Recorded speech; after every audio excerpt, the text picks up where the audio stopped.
नमस्कार दोस्तों, जय हिंद। मैं दिलीप आप सभी का एचीवर्स ऑनलाइन कोचिंग में स्वागत करता हूं। दोस्तों आज हम लोग इस वीडियो में इतिहास को पढ़ेंगे। दोस्तों आज से हम लोग इतिहास का क्लास भी शुरू कर रहे हैं। दोस्तों आज ये पहला क्लास है। आप लोग वीडियो को अंत तक देखने के बाद अपना फीडबैक जरूर दीजिएगा। दोस्तों कमेंट करके हमें जरूर बताइएगा। दोस्तों आज हम लोग इतिहास को पढ़ेंगे। आप लोग का मन में सवाल उठता होगा कि हम लोग इतिहास को क्यों पढ़े। दोस्तों मैं एक बात बता दूं और आप सभी कुछ लोग जानते भी होंगे इतिहास क्यों पढ़े। दोस्तों इतिहास पढ़ने से हम लोग अपने पूर्वजों के द्वारा जो भी काम किए हैं उससे कुछ सीख लेने की बात है और उसमें जहां पर कुछ त्रुटि रही होगी उसमें सुधार करने की बात है। दोस्तों हम लोग अपने प्राचीन समय को पढ़कर, प्राचीन समय का अवलोकन कर अभी जो वर्तमान समय चल रहा है, वर्तमान टाइम चल रहा है, उसमें कुछ सुधार कर सकते हैं। दोस्तों इतिहास का मतलब केवल ईस्वी सन याद करना नहीं है। इतिहास का मतलब है बीती हुई बातों को अवलोकन कर अभी जो वर्तमान समय है उसमें विकास पैदा करना, ठीक है, उसको विकसित बनाना। कोई भी कार्य को हम लोग बेहतर करने के लिए प्राचीन समय का अवलोकन करना जरूरी है। दोस्तों ताकि हम उस गलतियों से अभी का जो समय है उसको बेहतर बना सकते हैं। दोस्तों आज हम लोग देखिए भारत के प्राचीन इतिहास को पढ़ेंगे इस वीडियो में, ठीक है दोस्तों। तो चलिए हम लोग शुरू करते हैं। देखिए आप लोग का मन में सवाल उठता होगा कि क्या पुराने समय का हमारे पूर्वज हमारे जैसा कपड़ा पहनते थे, हमारे जैसा खाते थे, या फिर हमारे जैसा महलों में या हमारे जैसा अच्छे मकान में रहते थे। दोस्तों ऐसा बिल्कुल भी नहीं है। वो लोग बहुत ही कठिन परिस्थितियों से गुजर कर हमें इस राह पर लाए, इस जगह पर लाए कि आज हम लोग एक सुखी संपन्न रह रहे हैं, ठीक है। तो उस सारी बातों को हम लोग जानने के लिए इतिहास का सहारा लेंगे। दोस्तों ये छोटी मोटी आजकल का घटना को हम लोग न्यूज़पेपर, टीवी, मीडिया के माध्यम से हम लोग दोस्तों देखते हैं, लेकिन इतिहास जो काफी समय से जो बातें हुई है, काफी समय से जो घटनाएं हुई है, उसको जानने के लिए हम लोग इतिहास का सहारा लेंगे। इतिहास मतलब कि बीती हुई कहानी, जो बीत गया, जो पहले हो चुका है, बहुत पहले, लाखों वर्ष पहले, उस बातों को जानने के लिए इतिहास का सहारा लेंगे। दोस्तों चलिए हम लोग शुरू करते हैं, देखते हैं क्या कुछ हुआ है इतिहास में। दोस्तों ये इतिहास का मेरा पहला क्लास है। देखिए भारतीय प्राचीन इतिहास। दोस्तों भारतीय प्राचीन इतिहास देखेंगे। प्राचीन इतिहास मतलब कि बहुत पहले का इतिहास। देखिए प्राचीन इतिहास को हम लोग 3 पार्ट में बांटेंगे। दोस्तों 3 पार्ट में, क्योंकि ये इसका टाइम पीरियड बहुत ही लंबा है, इसलिए इसे 3 पार्ट में बांटेंगे। देखिए प्राक इतिहास या प्राग इतिहास। दोस्तों कंफ्यूज नहीं होना है, प्राक इतिहास और प्रागैतिहासिक काल दोनों सेम ही रहते हैं, एक ही को, जैसे प्राक इतिहास या प्रागैतिहासिक काल एक ही है। उसके बाद आद्य इतिहास, फिर ऐतिहासिक काल। दोस्तों प्राग इतिहास को प्री हिस्ट्री कहेंगे, ठीक है, प्री हिस्ट्री। उसके बाद देखिए हम लोग आद्य इतिहास मतलब कि प्रोटो हिस्ट्री, इंग्लिश में कहें प्रोटो हिस्ट्री। ऐतिहासिक काल मतलब हिस्टोरिकल पीरियड, ठीक है। इस 3 काल में हम लोग बांट के अभी पढ़ेंगे। दोस्तों देखिए यहाँ पर देखिए प्राक इतिहास, प्रागैतिहासिक काल। इसमें देखिए ये लोग जो उस काल में थे, ठीक है, शुरुआती दौर में, आरंभिक काल, ठीक है, उसमें उससे पुरातात्विक साक्ष्य उस काल में मिला है, पुरातात्विक साक्ष्य मिला है, लिखित साक्ष्य नहीं मिला है। लिखित साक्ष्य नहीं मिला है मतलब पुरातात्विक साक्ष्य ये क्या है, पुरातत्व मिला, पुरातत्व मतलब उस समय का अवशेष मिला है, लेकिन दोस्तों वे लोग लिखने पढ़ने नहीं जानते थे, ठीक है, उन लोगों को कुछ ये नहीं था, लिखने पढ़ने का ज्ञान नहीं था, तो लिखित साक्ष्य कहां से मिलेगा। उसके बाद देखिए उसमें दोस्तों क्या मिला होगा। प्रागैतिहासिक में दोस्तों हो सकता है औजार मिला, ठीक है, फिर बस्तियां मिला, अस्थियां। तो दोस्तों ये देखिए पुरातात्विक साक्ष्य में ये सब औजार, बस्तियां, अस्थियां, ये सब, अस्थियां मतलब हड्डी, ये सब का साक्ष्य मिला है। उसके बाद देखिए आद्य इतिहास। आद्य इतिहास मतलब प्रोटो हिस्ट्री, पुरातात्विक साक्ष्य मिला है, लिखित साक्ष्य भी मिला है, लिखित साक्ष्य, लेकिन पढ़ा नहीं गया है, अभी तक उस साक्ष्य को पढ़ा नहीं गया है। दोस्तों जैसे हड़प्पा काल, हड़प्पा काल का जो साक्ष्य मिला उसको पढ़ा नहीं गया है। उसमें कौन सा लिपि चलता था, भाव चित्रात्मक, ठीक है, हड़प्पा काल। उसके बाद देखिए ऐतिहासिक काल, हिस्टोरिकल पीरियड। ठीक है, अगर देखिए इस काल का आदि इतिहास का जो अगर पढ़ लिया जाएगा तो कहा जाएगा ऐतिहासिक काल में। देखिए पुरातात्विक साक्ष्य मिला है इसमें, ठीक है, और लिखित साक्ष्य भी मिला है, और इसमें पढ़ा भी गया है। इस काल में जो लिखित साक्ष्य मिला है वो पढ़ा गया है दोस्तों, उसके पढ़ लिया। जैसे देखिए बौद्ध जैन महाजनपद काल, ये काल का जो है उसको पढ़ लिया गया। जैसे अशोक के अभिलेख को सबसे पहले जेम्स प्रिंसेप ने पढ़ा था। ठीक है, ये बातों को याद रखिएगा दोस्तों। चलिए हम लोग आगे देखते हैं, जो बातें समझ में आ गया होगा। ठीक है, उसके बाद देखिए दोस्तों मैं यहाँ जो पढ़ा रहा हूँ देखिए लीजिएगा, इसको पढ़ने के बाद आप क्वेश्चन आंसर करेंगे तो दोस्तों उसको आप लोग अच्छे से कर पाएंगे। देखिए भारत में प्रागैतिहासिक की खोज, भारत में प्रागैतिहासिक की खोज को हम लोग देखेंगे। सर्वप्रथम देखिए ईस्वी सन याद रखिएगा 1863 ईस्वी में Robert Bruce Foote geological survey of India, ठीक है, उसके थे, ठीक है, उससे जुड़े हुए थे कौन, रॉबर्ट ब्रूसफुट का 1863 ईस्वी। ठीक है, यह एक पुरातात्विक भूगर्भवेत्ता, पुरातत्व की खोज करने वाला भूगर्भवेत्ता, मतलब पृथ्वी के अंदर जो तत्व है उसको खोज के निकाले, खोजने वाले को भूगर्भवेत्ता कहते हैं। ठीक है, तो कौन थे, रॉबर्ट ब्रूसफुट। ठीक है, उसके बाद देखिए चलिए इन्होंने तमिलनाडु का एक जगह है पल्लवरम, याद रखिएगा पल्लवरम में, ठीक है, पल्लवरम में औजार की खोज, ठीक है, औजार की खोज की।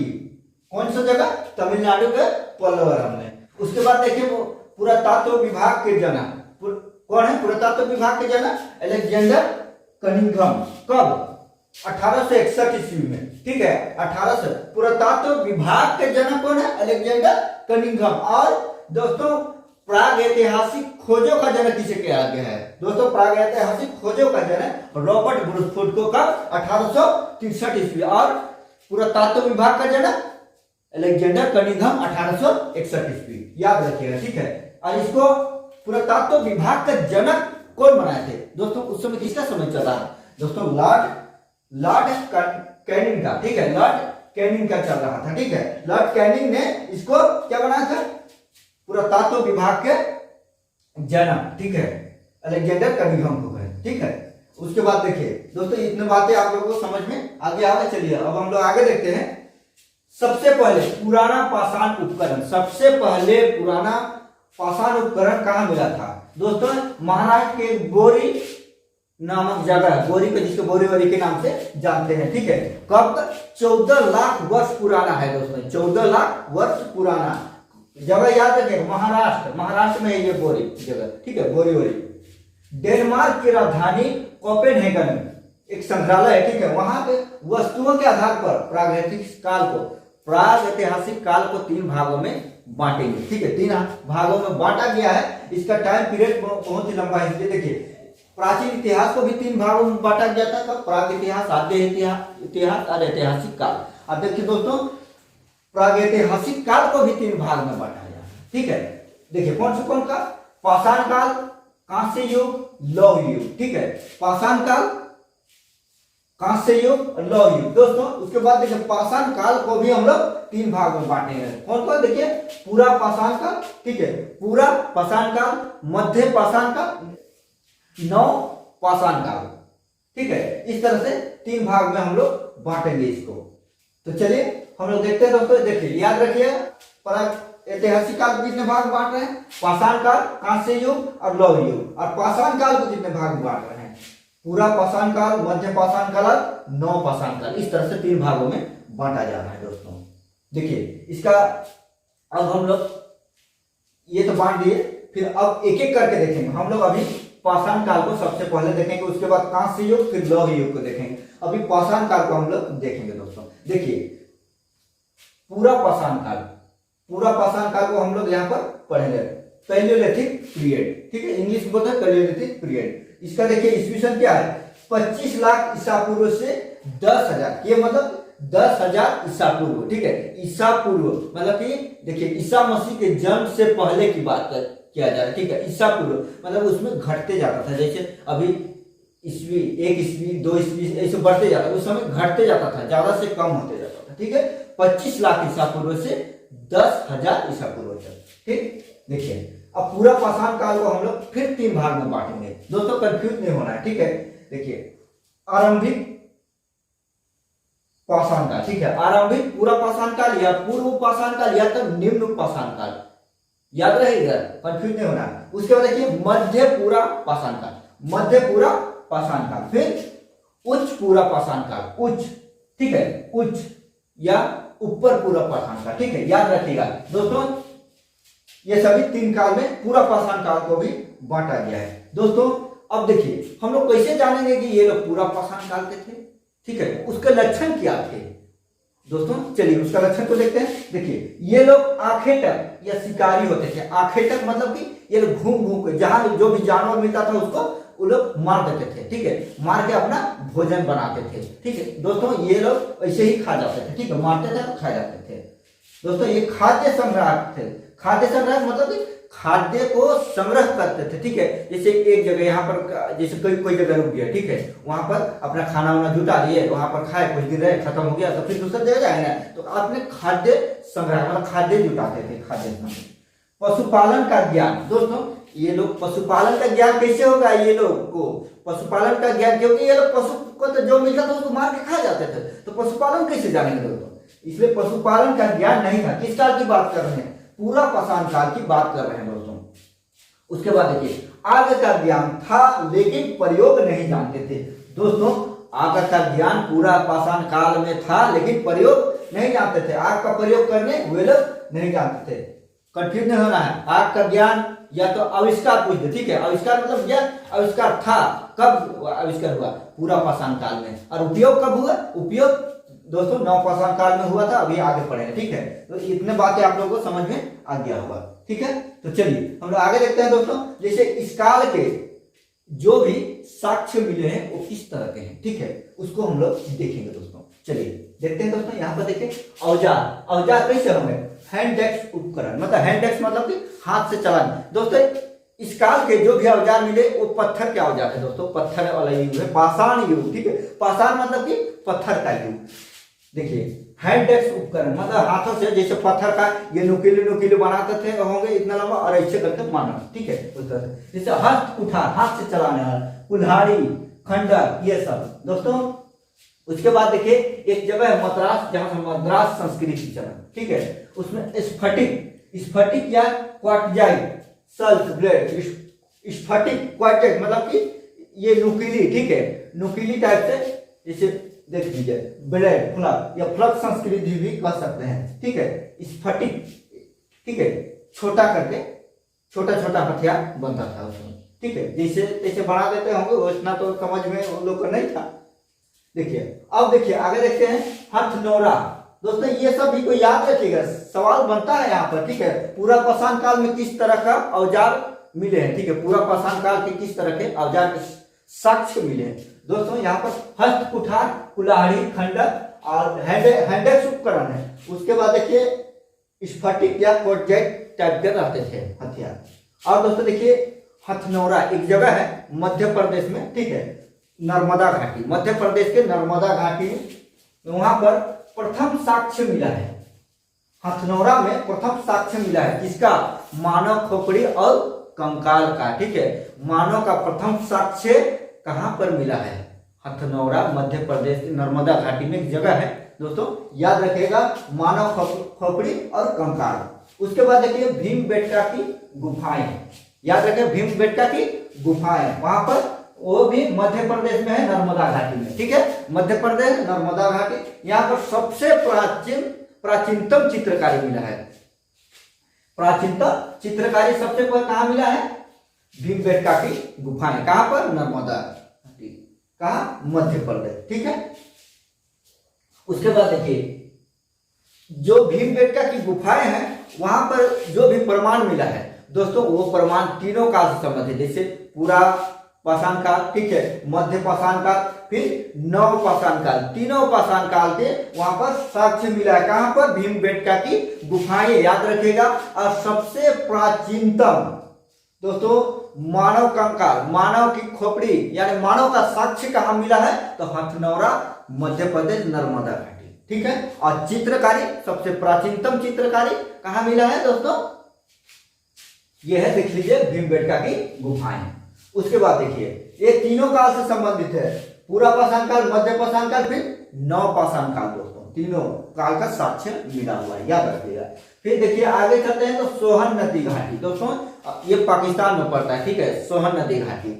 यहाँ पर चापर चापी और टेबुल उपकरण, ठीक है, कैसा उपकरण मिला है, और ये कहाँ, पाकिस्तान में पड़ता है, चापर चापी और टेबुल उपकरण, याद रखिएगा दोस्तों। उसके बाद देखिए उत्तर प्रदेश की एक जगह है मिर्जापुर, उत्तर प्रदेश के एक जगह है मिर्जापुर, जहां पर एक औजार मिला है यहाँ पर, ठीक है, पूरा मध्य मतलब पूरा पाषाण काल, मध्य पाषाण काल और नव पाषाण काल, यहाँ भी तीनों का साक्ष्य मिला हुआ है औजार, ठीक है। चित्रकारी भीमबेटका गुफाएं, और औजार की बात करें तीनों का आगे तो क्या, मिर्जापुर और हथनौरा में क्या मिला है, मानव का साक्ष्य मिला है दोस्तों। उसके बाद देखिए आगे चलते हैं तो बेलन नदी घाटी, ठीक है, क्या है बेलन नदी घाटी, ये मिर्जापुर में है, ठीक है।